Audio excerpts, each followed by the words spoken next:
Hola, ¿qué tal? Y bienvenidos una vez más a Antiguo Testamento 2.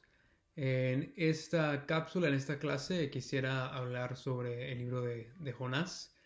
Y bueno, la idea va a ser la misma, va a ser hablar sobre el libro y luego ustedes pueden ver más en sus libros de texto y con eso poder contestar el quiz y también participar del foro.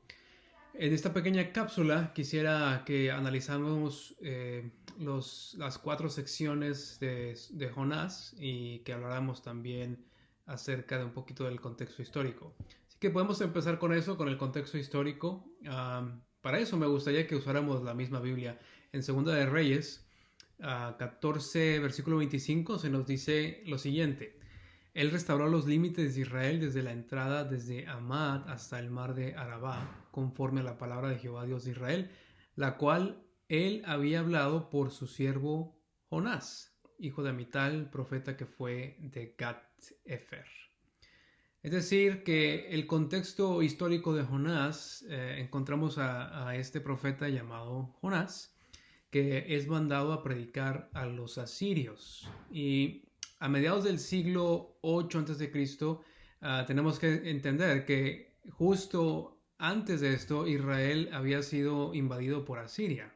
Entonces, en ese momento, cuando Jonás es mandado a predicar a Asiria, Asiria es el archienemigo de Israel. Generalmente pensamos en Babilonia, pero en esta ocasión es Asiria el que es un enemigo muy constante y muy presente en la vida de Jonás y del pueblo de Israel.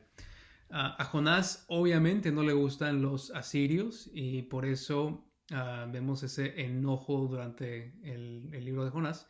Pero Jonás es llamado a predicarles que uh, en este tiempo tan difícil, ¿no? Y para hacer un poquito peor las cosas, parece que Jonás pudo haber estado acostumbrado a un tipo de profecía muy diferente, porque en 2 de Reyes 14 hace que Jonás profetice expandir sus fronteras a expensas de sus enemigos. Y entonces parece ser algo humillante para Jonás el hacer eso. En el contexto histórico redentor, Jonás la verdad es similar a otros profetas menores que hemos visto ya en el libro de texto. Pero lo que Jonás agrega a esta historia es el énfasis de que Jehová es Dios sobre todas las naciones, no solamente sobre su pueblo Israel, y que Él tiene el deseo y salva a judíos, así como también a gentiles. Claro, esto es el énfasis, por así decirlo, de toda la Biblia, pero en Jonás realmente es puesto en el relieve, ¿no? Eso sale a la luz. Y lo que esto nos ayuda a ver es que en toda la conversación acerca de la ira de Dios en el día del Señor, el deseo de Jehová es principalmente salvar, e incluso salvar entre las naciones que son enemigas de su pueblo Israel. Él es un Dios de gracia, de misericordia, y el libro de Jonás muestra cuán dispuesto Dios está para salvar a las personas y persiguiéndolos casi, ¿no? Hasta que ellos vengan a arrepentimiento, aun cuando ellos no lo saben. Entonces, la historia de Jonás y la ballena, que, bueno, el pez grande, ¿verdad? No sabemos si es una ballena, pero es famosa, que creo que a menudo perdemos como iglesia y como individuos lectores, perdemos el objetivo teológico y, y me parece que nos podemos enfocar tanto en que él fue tragado por un pez cuando eso es simplemente una historia de lado, ¿no? Que es importante, pero el punto central es transmitir este mensaje de la misericordia de Dios que es profunda y se extiende a todo su pueblo en cada tribu y nación de la tierra. Ahora, en cuanto a la historicidad del libro de Jonás, ha habido muchas personas que han dudado de la historicidad del campo liberal y los ateos también, porque parece casi imposible que él haya podido durar ahí 3 días, 3 noches dentro de este gran pez. Pero es interesante saber que en la literatura antigua, el libro de Jonás no se parece en nada, por ejemplo, a las parábolas de Jesús que nos cuentan los evangelios o a las fábulas de Esopo, por ejemplo, ¿Por qué? Porque es larga, es un libro completo de toda la Biblia, es una historia detallada. Hay personajes reales como Jonás que se mencionan también en Reyes. Hay reyes que se mencionan ahí. Está ambientada en un lugar y un tiempo histórico que es muy identificable, que es el siglo 8. Nínive es la capital asiria. Y entonces es muy diferente a una fábula, es muy diferente a una parábola. Y más importante aún, Jesús trata esta historia como un acontecimiento histórico. Entonces, examinemos ahora capítulo por capítulo este libro de Jonás y después terminaremos con una breve reflexión.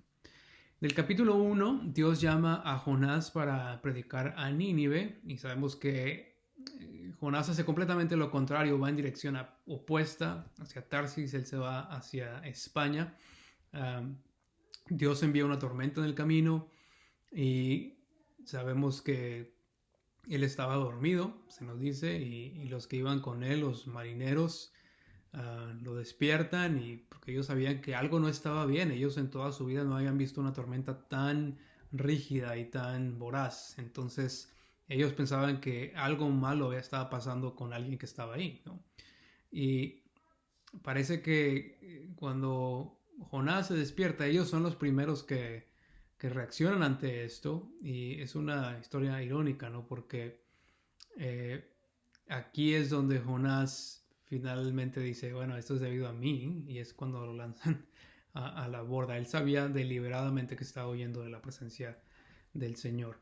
El capítulo termina cuando esos marineros arrojan a Jonás por la borda y Dios provee un gran pez, dice el versículo 17, que tragase a Jonás, y estuvo Jonás en el vientre del pez 3 días y 3 noches.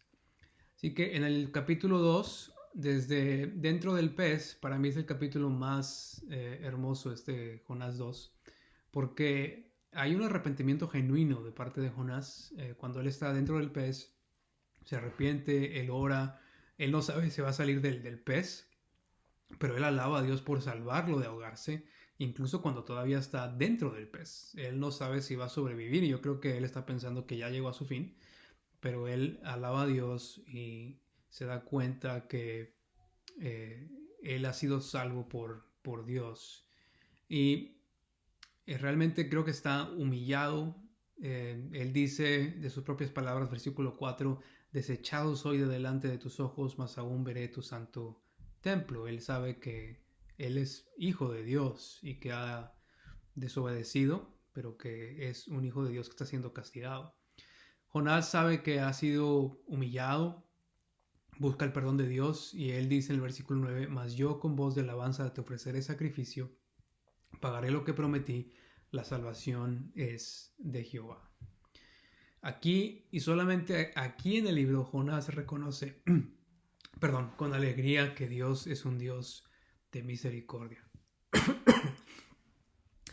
Si seguimos en el capítulo 3, Jonás, pues por así decirlo, a regañadientes, como decimos en México, no sé si en sus países también, pero Jonás cumple a duras penas la orden de Dios y va a predicar de mala gana. Es interesante que Jonás predica un mensaje de juicio inminente de Dios, que es cierto, ¿no? Pero Dios no lo ha llamado simplemente a predicar un mensaje de juicio. No presenta el evangelio de arrepentimiento y fe. No hay una orden explícita a los asirios para que se arrepientan de su pecado. Ni siquiera les da una posibilidad. Y esto es más notable incluso cuando el rey se entera de segunda mano de este mensaje de juicio de Yahweh. Dice el versículo 5, y los hombres de Nínive creyeron a Dios y proclamaron ayuno y se vistieron de cilicio desde el mayor hasta el menor de ellos. Cuando le llega el rey de Nínive por otra persona, él dice en el versículo 6 que hizo lo mismo. Y él dice, ¿quién sabe si se volverá, hablando de Dios, si se arrepentirá Dios y se apartará del ardor de su ira y no pereceremos? Ese quién sabe es un quién sabe que Jonás no había contestado y era parte del mensaje que él debía llevar. Es la razón por la que Jonás fue enviado a Nínive es para que respondiera esta incógnita que el rey tenía. Dios está por levantar su ira y dar de su misericordia. Y para mí lo más importante y más asombroso es que con un mensaje de juicio ellos se arrepienten y vuelven, encuentran a Dios en su misericordia. Otra cosa que me impresiona mucho es que el rey de Nínive, con toda su ignorancia teológica, ahora entiende mejor la misericordia de Dios que el mismo Jonás. Y es un mejor ejemplo de verdadero arrepentimiento y verdadera humildad. Eso es capítulo 3 y luego el capítulo 4 es el clímax del libro y explica claramente el mensaje teológico del libro. Si están tomando notas, el mensaje teológico del libro lo encontramos en el capítulo 4, versículo 1 al 3. Dice, pero Jonás se apesadumbró en extremo y se enojó. Y oró a Jehová y dijo, ahora Jehová, ¿no es esto lo que yo decía estando aún en mi tierra? Por eso me apresuré a huir a Tarsis, porque sabía yo que tú eres Dios clemente y piadoso, tardo en enojarte y de grande misericordia, y que te arrepientes del mal. Ahora pues, oh Jehová, te ruego que me quites la vida, porque mejor me es la muerte que la vida. El mensaje principal de Jonás se encuentra en estos versículos porque se nos dice que Dios es clemente y piadoso, tardo en enojarse y de grande misericordia. Lo vemos hacia Nínive, pero también lo vemos hacia Jonás. El mismo Dios paciente que está teniendo misericordia de Nínive, lo está teniendo también con Jonás. Y Jonás no quiere ir a Nínive porque sabe que Dios los va a perdonar. No es que tuviera miedo de los asirios o de los ninivitas que lo iban a matar. No, él tenía miedo de que Dios los iba a perdonar. Y Jonás no quería eso. Y bueno, a menudo solemos pensar mal de Jonás, ¿verdad? Pero muchas veces el que somos la historia de nosotros es Jonás. Es este hombre que quiere seguir su propia voluntad y no seguir los planes maravillosos de Dios que tiene él para el mundo, perdón. Y la historia nos dice que no importa cuán corruptos sean los ninivitas, no importa cuán desobediente sea Jonás, no importa la situación con vientos, olas y peces, si Jehová ha puesto su gran gracia sobre alguien, nada ni nadie puede detenerla. Él tendrá misericordia de quien tenga misericordia. Así que Dios responde en forma de una parábola con una planta. Esta planta crece, la higuera, y ¿cuál es la explicación que Dios da después de matarla?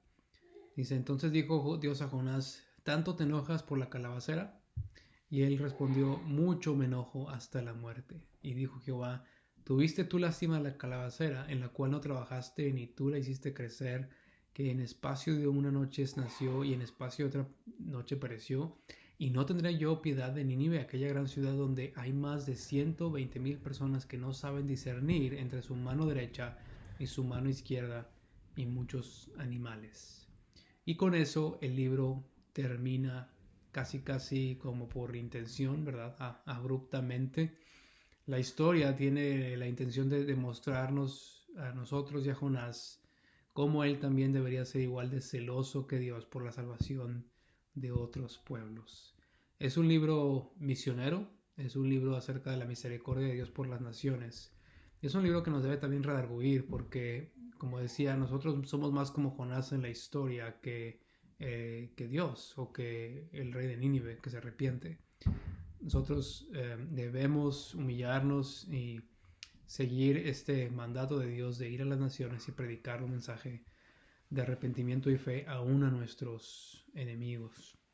Dice un comentarista, Dios siempre ha estado más comprometido con alcanzar al mundo de lo que ha estado su propio pueblo. Y esa es la gran comisión después en Mateo 28, y hacer discípulos a todas las naciones. Así como Dios es celoso de alcanzar a los perdidos, Él nos manda a ser también celosos de alcanzar a aquellos que no han escuchado. Entonces, ese es el libro de Jonás. Espero que haya sido de bendición este pequeño estudio, esta pequeña clase. Y bueno, ahí les dejo el foro donde quiero que hablen sobre el mensaje teológico de Jonás, que lo discutan un poco entre ustedes. Y también les dejo el quiz de esta semana que lo tendremos disponible, abierto hasta el próximo miércoles. Bueno, que Dios les bendiga.